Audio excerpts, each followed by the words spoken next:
Hello friends, and welcome to this super late video for Earth Day.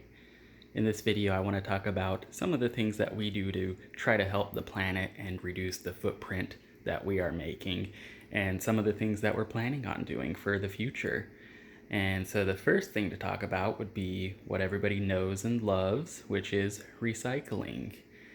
And the county that we live in provides recycling service and a free bin to put your stuff in and take out to the curb.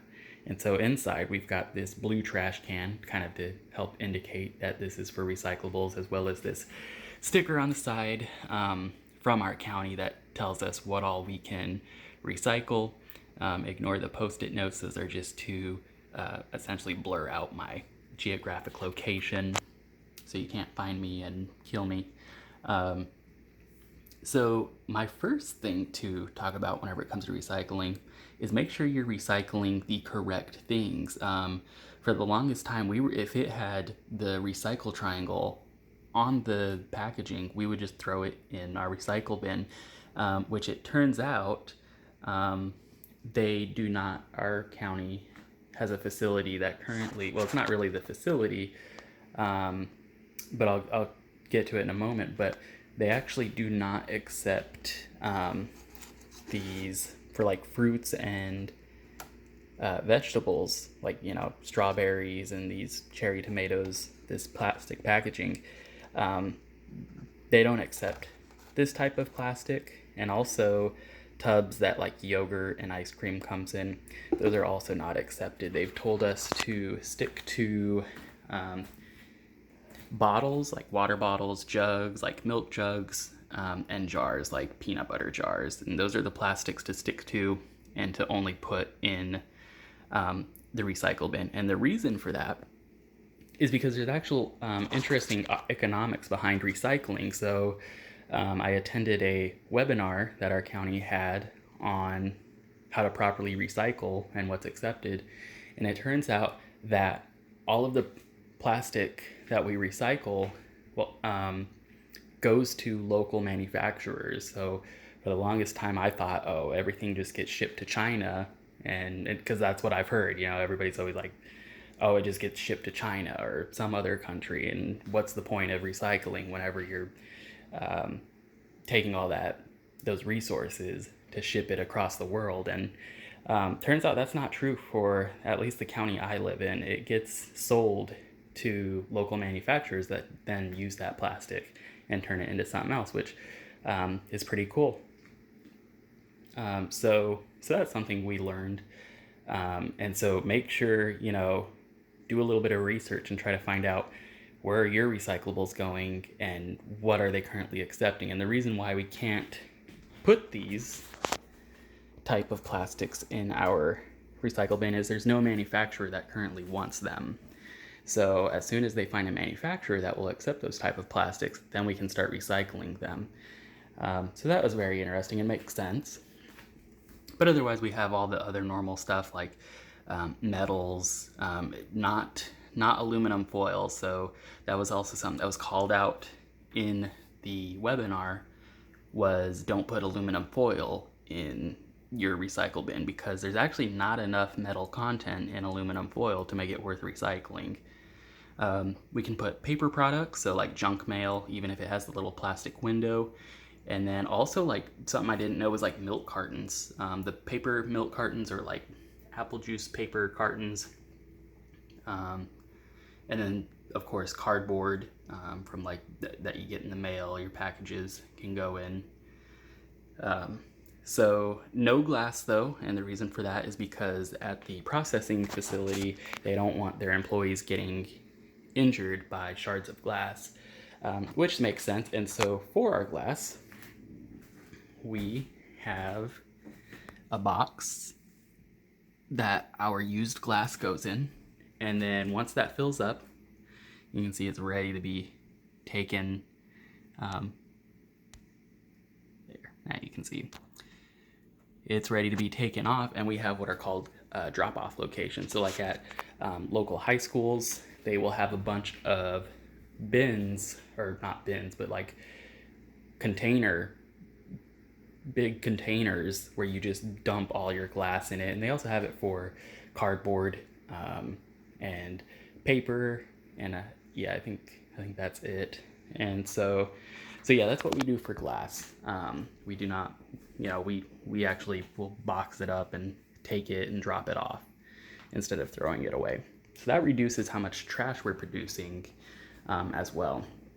And then for the plastics that aren't allowed to go into the recycle bin, we actually try to reuse some of those, repurpose it.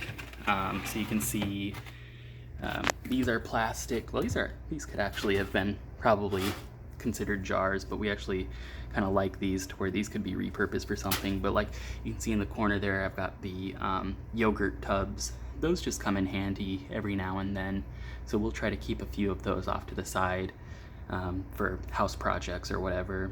These little containers are kind of cute. These some candy came in these, but yeah, these we could reuse these for something. I'm not sure what yet. And you can see some glass bottles that are just really nice that we don't know what to, these are nice for whenever we have guests over. We'll fill these up with water, and those are nice to put on the table too. So you have easy access to water. You don't have to get up and go to the fridge. Now that we've talked about recycling, there's also repurposing.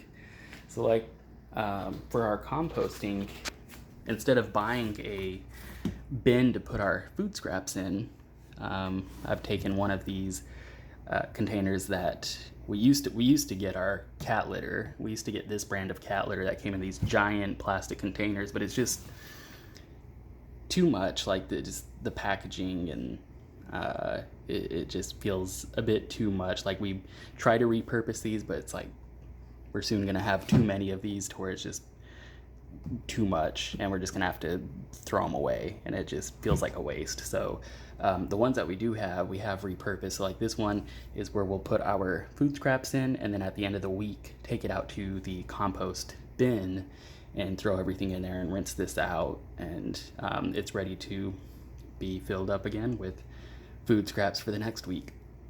We have another one over here that's used for cat food. Of course, washed it out before we put cat food in there, but that works really well as a food bin. So now that we've talked about recycling and repurposing things that cannot be recycled, next comes the other R of rotting, which is composting. So these are our compost bins. The county we live in actually gave us these for free as well, for attending a composting seminar, and that was in person before the pandemic, and they would give you these, and they work really well.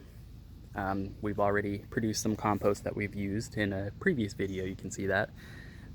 So that's another way to reduce how much food you're putting, or how much waste you're producing and putting in the landfill, is by composting and then using that compost to feed your plants with. Another thing is yard waste. You can see we have a pile here of mulched up leaves, and so during the fall time, whenever we get a bunch of leaves that fall down in the yard and they need to be raked up, I mulch them up and put them in here. So those do not go in the trash can. Those will go sit here, and they'll decompose a little bit, and we'll also use them to put in our compost bin.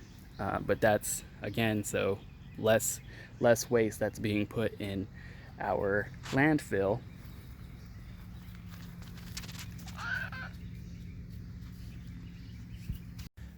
Over here we have a pile for larger yard waste, so branches that we cut down. Also, a lot of branches fall off of these trees that are fairly big, and those get piled up here. And what happens is, once a quarter, the county we live in sends a truck to every neighborhood, and it has a big arm that reaches out. So what you do is you take the pile out to the curb, pile it all up, and they have a truck that reaches and pulls everything up and puts it in the back of the truck, and they'll haul it off, and I guess they'll mulch it all up. But again, that's less waste going to the landfill.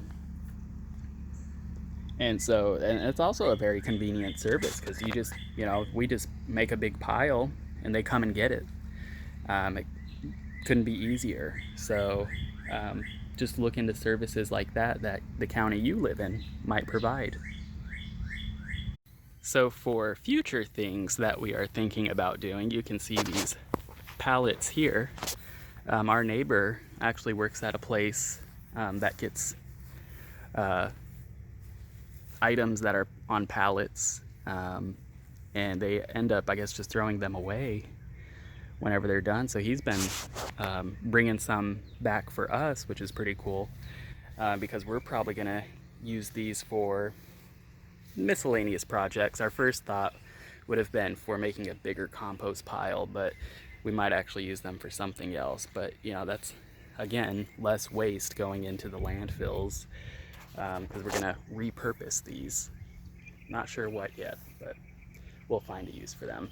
And then an other item that we're thinking about for the future is collecting rainwater for watering our plants. So, it kind of just seems like a no-brainer. You have plants that need to be watered. Why not get a couple of barrels and collect all that water that's coming off of your roof?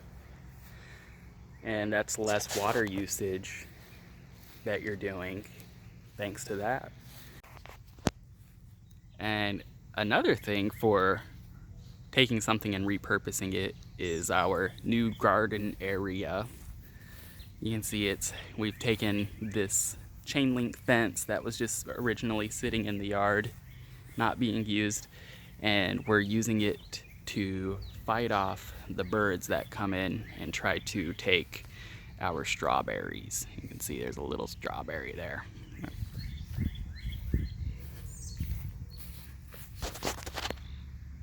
Right there, little baby strawberry. Okay, how do I zoom out? Okay. And so, yeah, and then we've got bird netting in the gaps. And it looks like a jigsaw killer trap. Like this fencing could be electrified and you gotta find the code and find the antidote before time's up and you die. And so that will conclude our video for Earth Day. This is our asparagus area as well. It's turned into ferns.